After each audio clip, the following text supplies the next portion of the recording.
প্রশ্ন দেয় পরীক্ষায় এরকম করে, দেখুন কি বলছে, বলছে 1/1 into 2।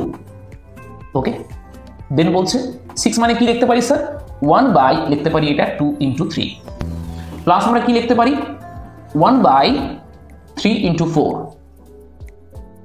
প্লাস আমরা কি লিখতে পারি এখানে 1/4 into 5। স্যার এই প্রশ্নের উত্তর করতে হয় কি করে স্যার, মাইনাস করব, 1 - 1 2 প্লাস 1 2 - 1 3, না, জামানা বদল গিয়া মেরে ভাই, জামানা বদল গিয়া।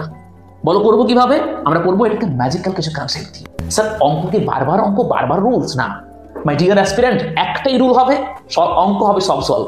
বলো করবো কিভাবে, দেখো জাস্ট কাউন্ট করো এখানে 1 2 3 4, স্যার রয়েছে উপরে 4, ভেরি গুড। স্যার নিচে হবে কি, শুরু হচ্ছে কাকে দিয়ে, শুরু হচ্ছে 1 কে দিয়ে, শেষ হচ্ছে কাকে দিয়ে 5 কে দিয়ে। So answer will be 1 into 5, answer will be 1 into 5। So answer কত হলো এখানে 4/5। পরীক্ষায় প্রশ্ন দেয়, প্রচুর সংখ্যক দেয়। কোন পরীক্ষায় দেয়, কোন পরীক্ষায় দেয় না, প্রশ্ন হচ্ছে আমার এটা। প্রত্যেকটা পরীক্ষায় প্রশ্ন দেয়, আর প্রত্যেকে বলো বুঝতে পারলে কি পারলে না।